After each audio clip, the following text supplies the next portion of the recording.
Hello friends, नमस्कार। मैं doctor Ashok Tripathi आपका एक बार फिर स्वागत करता हूं आपके अपने channel history, culture, historiography and research methodology में। मित्रों, कई दिनों से कुछ साथी फ़ोन करके मुझसे कह रहे थे कि अमीर खुसरो के ऊपर एक वीडियो बनाइए। तो आज का जो टॉपिक है वो अमीर खुसरो ही है। अमीर खुसरो की उपलब्धियों के ऊपर हम लोग चर्चा करेंगे, लेकिन उसके पहले आप लोगों ने अगर मेरे चैनल को सब्सक्राइब ना किया हो तो कृपया सब्सक्राइब कर लें और अंत में अपने कमेंट वगैरह अवश्य दिया करें। तो आइए चर्चा शुरू करते हैं अमीर खुसरो पे।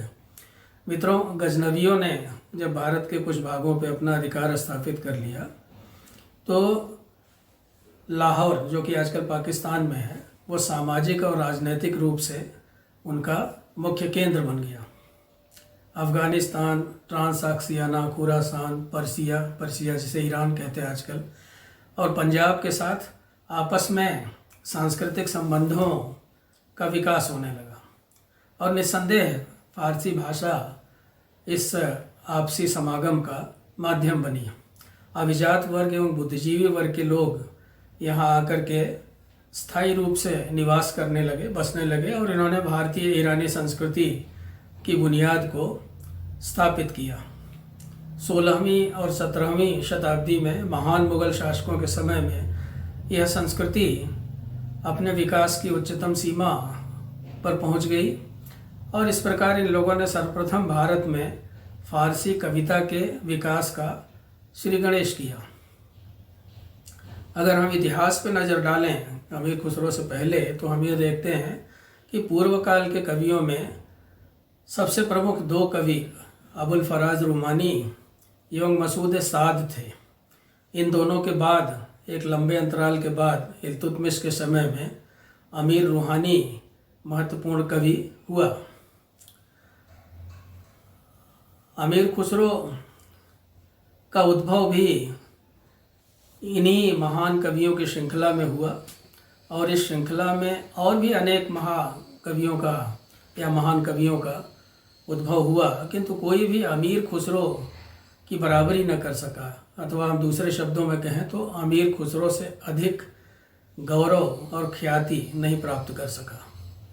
अमीर खुसरो के प्रारंभिक जीवन पे आइए दृष्टि डालते हैं। अमीर खुसरो का पिता अमीर सैफुद्दीन महमूद भी भारत में आकर पटियाली में बस गया था और उसका विवाह इमादुल मुल्क की पुत्री से हो गया। इस संयोग से उसको 3 पुत्र ईजुद्दीन अली शाह, अबुल हसन खुसरो और हुसामुद्दीन कुतलुक प्राप्त हुए। उसके अन्य दोनों पुत्रों की जन्म तिथियों के विषय में हमें जानकारी नहीं है, किंतु खुसरो का जन्म इतिहासकारों के अनुसार 1253 ईस्वी में हुआ था। हमें इस बात की भी जानकारी नहीं है कि खुसरो की कोई बहन भी थी अथवा नहीं, क्योंकि पूर्वी देशों के जो आत्मकथा लेखक होते हैं सामान्य तौर पर वो व्यक्ति के महिला संबंधियों पर अधिक ध्यान नहीं देते हैं, उन्हें उपेक्षित कर देते हैं। तो इसलिए अमीर खुसरो की बहनों के बारे में हमें जानकारी नहीं है। अमीर सैफुद्दीन एक संपन्न व्यक्ति था। उसने अपने पुत्रों की प्रारंभिक शिक्षा की उचित व्यवस्था की और खुसरो को बहुत छोटी उम्र में ही मकतब भेजा गया और घर पर भी उसे पढ़ाने के लिए कुछ विद्वानों को लगाया गया। खुसरो की पढ़ाई में धीरे धीरे प्रगति होने लगी, किंतु खुसरो एक जन्मसिद्ध कवि था। कहते हैं ना कि पूत के पांव पालने में ही दिखाई पड़ जाते हैं, तो इस तरह से खुसरो जो है वो भी एक जन्मसिद्ध कवि था तथा कविता के लिए उसके हृदय में असीम प्रेम था। ऐसा कहा जाता है कि जब वह पैदा हुआ तो उसके पिता उसे कपड़े में लपेट कर एक संत के पास ले गए और उनसे बच्चे के सुंदर भविष्य के विषय में आशीर्वाद मांगा। उनसे पूछा कि ये बच्चा आगे चल के क्या बनेगा। तो उसे देखते ही संत ने कहा कि अमीर महमूद, तुम मेरे पास एक ऐसे बच्चे को लाए हो जो एक दिन स्वयं खाकानी को भी पीछे छोड़ देगा। तो अपने बचपन के दिनों के विषय में स्वयं अमीर खुसरो ने अपनी रचनाओं में लिखा है कि मेरे पिता ने पढ़ने के लिए मुझे मकतब भेजा, किंतु मैं केवल कविताएं दोहराता रहा। अमीर खुसरो लिखते हैं कि मेरे विद्वान शिक्षक सैयुद्दीन मोहम्मद जब मुझे सुलेख बोलते थे तो मैं कविताएं बनाया करता था। अपने शिक्षकों के लाख प्रयत्न के बावजूद कविता के प्रति मेरा उन्माद कम नहीं हुआ। परिणामतः बहुत कम उम्र में ही मैंने कविता लिखना प्रारंभ कर दिया तथा मुझे अपने बड़ों की प्रशंसा और प्रेरणा मिलने लगी। मित्रों, अमीर खुसरो के शिक्षकों ने अपने शिष्य के मस्तिष्क को दूसरी ओर मोड़ने के प्रयत्न पर असफल हो जाने पर यह तय किया कि उसको उसी दिशा में प्रोत्साहित किया जाए जिस विषय में उसकी रुचि है, और उन्होंने यह निश्चय किया कि वो उसे कविता लिखने के लिए ही प्रेरित करेंगे। तो इस तरह से वो उसे अपने साथ साहित्यिक गोष्ठियों इत्यादि में ले जाने लगे। संभवतः बालक अमीर खुसरो का यह पहला जनसंपर्क था, और जहाँ जहाँ भी वो जाता था अपने गुरुओं के साथ सर्वत्र उसको प्रशंसा मिलती थी। स्वयं खुसरो ने लिखा है कि जब मैं 8 वर्ष का था तो इस कोमल उम्र में जब मेरे दूध के दांत गिर रहे थे मैं कविताएं लिखता था जो कि मेरे मुंह से ऐसे निकलती थी जैसे कि चमकीले मोती। 659 हिजरी में खुसरो के पिता की मृत्यु हो गई जब वो बहुत छोटे थे। सौभाग्य से खुसरो को अपने चाचा इमादुल मुल्क का संरक्षण मिल गया, जो कि अपने समय की महान विभूतियों में से एक थे और जिसे राज्य का स्तंभ या पिलर ऑफ स्टेट कहा जाता था इमादुल मुल्क को। इमादुल मुल्क का घर विद्वानों और महापुरुषों का अड्डा था।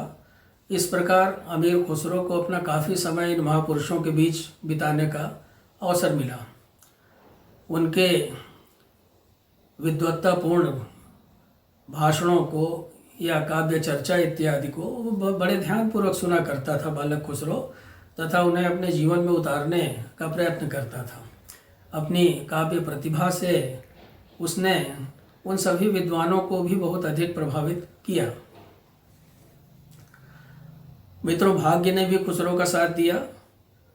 बलबन के समय में पूरे देश में थोड़ी स्थिरता आई, शांति और सुव्यवस्था स्थापित हुई। बलबन का शासन बहुत कठोर था।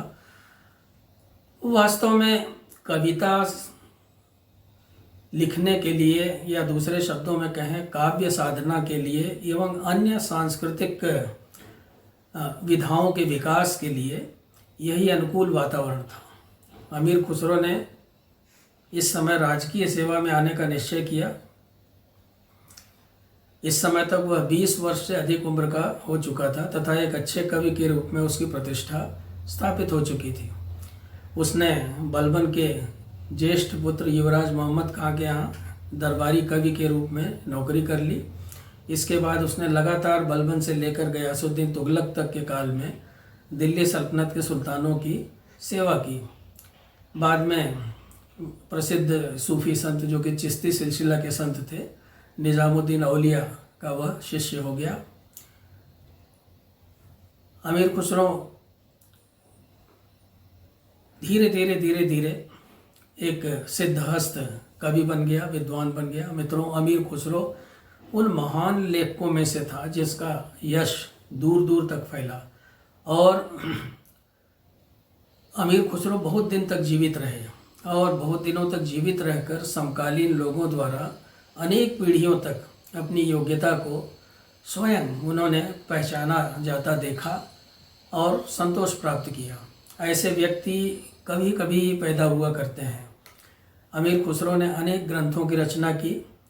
अपने समय के एक सफल लेखक थे वे, और कहते हैं कि अमीर खुसरो ने 4 लाख छंदों की रचना की थी।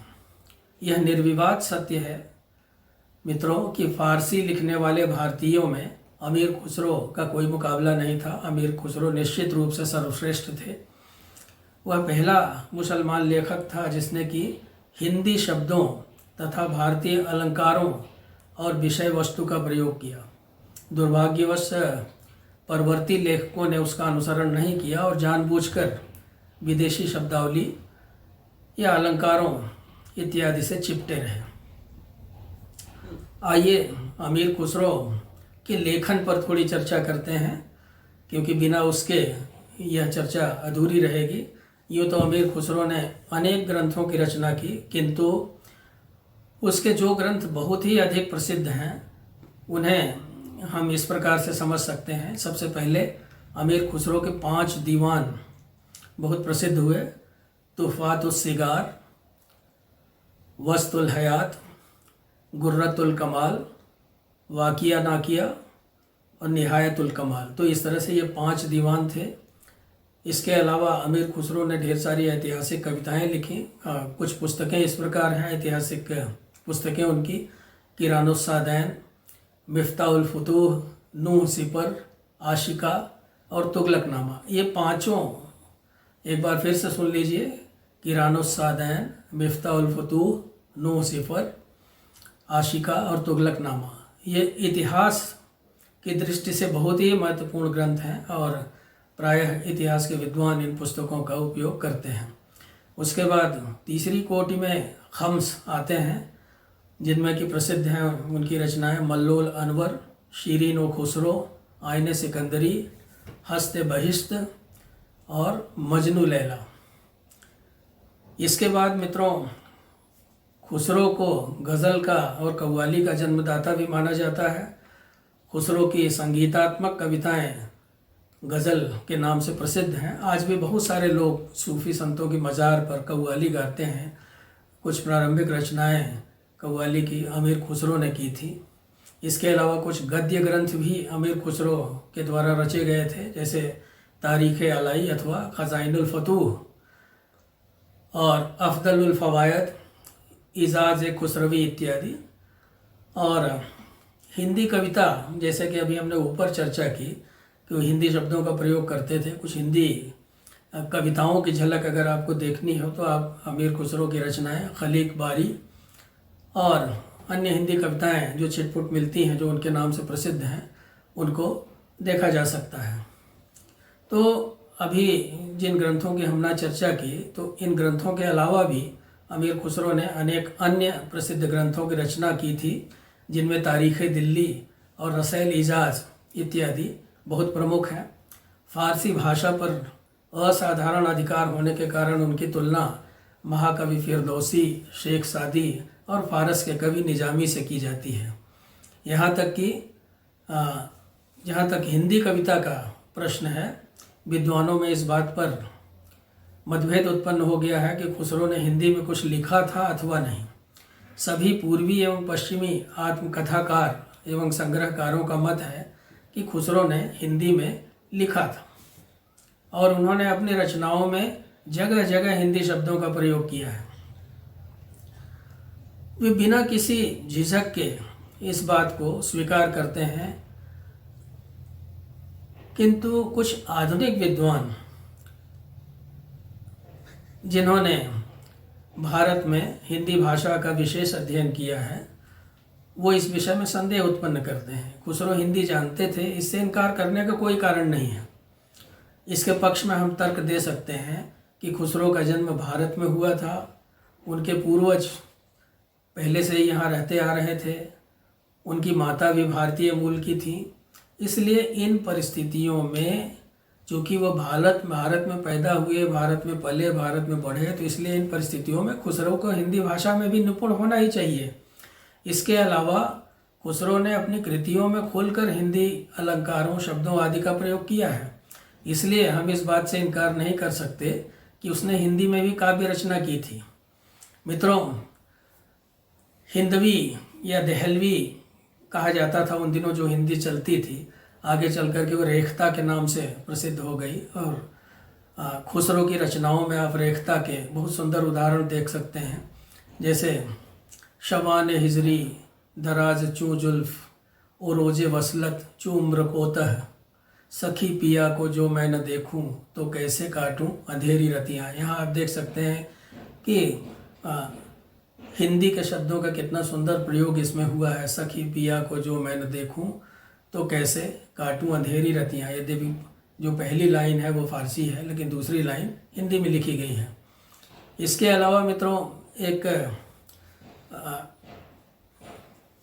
कुछ लोग ये भी कहते हैं अमीर खुसरो के बारे में कि निज़ामुद्दीन औलिया की मज़ार के ऊपर जो 2 पंक्तियाँ लिखी गई हैं वो खुसरो की ही रचना है, जो बहुत ही प्रसिद्ध पंक्तियाँ हैं। वो पंक्तियाँ क्या हैं? गोरी सोवे सेज पर मुख पर डारे केश, चल खुसरो घर आपने रैन भई चौदेश। तो आप देखिए, ये जो भी पढ़ेगा वो यही कहेगा कि ये हिंदी में ही लिखा गया है। मित्रों, जहाँ तक काव्य कला का प्रश्न है, खुसरो निस्संदेह एक निपुण कवि थे। तकनीकी पक्ष उनका बहुत ही सुदृढ़ है, भाव पक्ष और भी सुदृढ़ है। शब्दों के उचित चुनाव तथा उचित ढंग से उनको संगीतात्मक लय में ढालकर पंक्तिबद्ध करने में उन्होंने महान निपुणता का परिचय दिया है। वर्णनात्मक कविता जो कि बहुत विस्तार से लिखी जाती है, बहुत विस्तृत रूप से लिखी जाती है, इसीलिए इसको वर्णनात्मक कहते हैं। और वर्णनात्मक कविता लिखने के लिए भाषा पर असाधारण अधिकार होना और सही शब्दों का चुनाव अति आवश्यक है। खुसरो ने निस्संदेह खुसरो अपने युग के उन महान कवियों में से थे जिन्होंने इस कला में विशेष निपुणता प्राप्त कर ली थी, यानी कि वर्णनात्मक काव्य के लेखन में वो बहुत ही निपुण थे। वो एक महान संगीतज्ञ भी थे और उन्होंने भारतीय वीणा तथा ईरानी तंबूरे को मिला करके सितार का आविष्कार किया। उन्होंने सैकड़ों राग रागिनियों का भी आविष्कार किया जो आज गाए जाते हैं। संगीत में उन्हें निपुणता प्राप्त थी तथा उन्होंने नायक की उपाधि प्राप्त की थी अपने शासकों के द्वारा। और पुरानी भारतीय पद्धति में उन्होंने अनेक नए परिवर्तनों का प्रादुर्भाव किया। दोस्तों, विश्व इतिहास में बहुत कम ऐसे विद्वानों के उदाहरण हैं जिन्हें अमीर खुसरो की तरह प्रतिष्ठा और सम्मान मिला है। हम इंग्लैंड के शेक्सपियर का नाम ले सकते हैं, बायरन का नाम ले सकते हैं, जर्मनी के गौथे की बात कर सकते हैं, फारस के शेख सादी के विषय में सोच सकते हैं, भारत में कालिदास और भास इत्यादि जैसे विद्वान थे। किंतु खुसरो का व्यक्तित्व, उसकी प्रतिभा, उसकी सर्वतोमुखी बुद्धि, उसकी विनोद प्रियता, उसकी सुंदर रचनाएं इस कोट की थी कि जिनके कारण सारे भारत में उसका नाम आज भी आदर से लिया जाता है। मित्रों, अब मैं आपका ध्यान इस बात की ओर आकर्षित करना चाहता हूँ कि खुसरो को भारत की कितनी जानकारी थी, वो भारत से कितना प्रेम करते थे। भारत के बारे में जगह जगह अपनी रचनाओं में उन्होंने लिखा। अमीर खुसरो ने अनेक स्थानों पर अपनी रचनाओं में भारत के ज्ञान विज्ञान की प्रशंसा की है। उसका कहना है कि भारतीय कोई भी भाषा, चाहे वो भारत की हो चाहे विदेशी हो, एकदम शुद्ध रूप में बोल सकते हैं। देश विदेश के विद्वान समय समय पर भारत में अध्ययन के लिए आया करते हैं। शायद ही कोई भारतीय ज्ञान की खोज में बाहर जाना आवश्यक समझता हो। यानी कि वो ये कहता है कि विदेशी तो यहाँ ज्ञान प्राप्त करने के लिए आते हैं, लेकिन भारतीय ज्ञान की खोज में बाहर जाना आवश्यक नहीं समझते थे। अरब का प्रसिद्ध ज्योतिषी एस्ट्रोनॉमर अबू मशनवी 9वीं शताब्दी ईस्वी में अबू मशर 9वीं शताब्दी में ईस्वी में भारत आया था और बनारस में रहकर 10 साल तक उसने बनारस के बड़े बड़े विद्वानों के साथ विचार विमर्श कर ज्योतिष का ज्ञान प्राप्त किया था। और उसने यह स्वीकार किया है कि अमीर खुसरो ने यह स्वीकार किया है कि शून्य का आविष्कार भारत में हुआ। अमीर खुसरो का कहना है कि भारत के अनेक महत्वपूर्ण ग्रंथों का फारसी, तुर्की, अरबी और दारी भाषाओं में अनुवाद किया गया। वह यह भी कहता है कि शतरंज के खेल का आविष्कार भारत में हुआ, जो कि धीरे धीरे पूरे देश में बहुत लोकप्रिय हो गया। अमीर खुसरो भारतीय संगीत का बहुत बड़ा प्रशंसक था। देखिए यहाँ पे मित्रों, अमीर खुसरो की पर्सनालिटी जो थी वो कितनी मल्टी डायमेंशनल थी, कितनी बहुआयामी थी कि वह कवि था, लेखक था, इतिहासकार था, गद्यकार था, बहुत बड़ा संगीतकार था। तो उसके संगीत की चर्चा अगर हम न करें तो ये विवरण अधूरा रहेगा। अमीर खुसरो भारतीय संगीत का बहुत बड़ा प्रशंसक था। उसके अनुसार भारतीय संगीत हृदय और आत्मा दोनों को उद्दीप्त कर देता है, प्रज्वलित कर देता है। ऐसा संगीत इस के अलावा, यानी भारत के अलावा अन्य किसी देश में नहीं प्राप्त होता है। कोई भी विदेशी व्यक्ति चाहे वह वर्षों से भारत में रह रहा हो, भारतीय संगीत की हूबहू नकल नहीं कर सकता। उसको सीखने के लिए ज़माने लग जाते हैं। भारतीय संगीत केवल मनुष्य मात्र के लिए ही आकर्षक नहीं था। अमीर खुसरो लिखते हैं कि जानवर भी भारतीय संगीत को सुनकर के सम्मोहित हो जाते थे। खुसरो ने बोलने वाले पक्षियों जैसे तोते और तरह तरह के करतब दिखाने वाले जानवरों जैसे घोड़ा, बंदर आदि का और भी कई जानवरों का उल्लेख किया है अपने ग्रंथ नूह सिपर में। उसने हिंदवी भाषा के प्रति अपने प्रेम को बार बार दोहराया है। वह स्वयं को हिंदवी का तोता कहा करता था। मित्रों, भारत के तोते को अपनी अंतिम रचना पढ़े हुए आज सदियां बीत गई हैं, कई सदियां बीत गई हैं, परंतु उसकी स्मृति आज भी हमारे हृदय में ताज़ा है। घर के वृद्ध सदस्यों के मुख से हम आज भी उसके गीतों का वर्णन सुनते हैं। गलियों में घूम घूम कर भिक्षा मांगने वाले भिखारी भी कभी कभी उसकी रचनाओं के छंदों को गाते हुए दिखाई पड़ जाते हैं। दरवेश लोग आज भी उसके लिखे हुए गज़लों की एक पंक्ति सुनकर घंटों नृत्य करते हैं और महिलाएं उसके गीतों का कोरस गाती रहती हैं। उसकी लिखी पहेलियाँ, जैसे आप देखिए, एक थाल मोतियों से भरा, सबके सर पर औंधा धरा, एकदम हिंदी में लगेगा आपको कि लिखा गया है। तो उसकी लिखी हुई पहेलियाँ, मुकरियाँ और बहुत सारे छोटी छोटी कविताएं आज भी हिंदी प्रदेश में सुनी सुनाई जाती हैं। तो मित्रों, अगर आपको मेरा ये व्याख्यान आज का पसंद आया हो तो आप मेरे चैनल को सब्सक्राइब करें और इस वीडियो को लाइक करें। साथ ही साथ अपने कमेंट अवश्य लिखें, ये बताएं कि आपको ये वीडियो कैसा लगा। बहुत बहुत धन्यवाद। नमस्कार।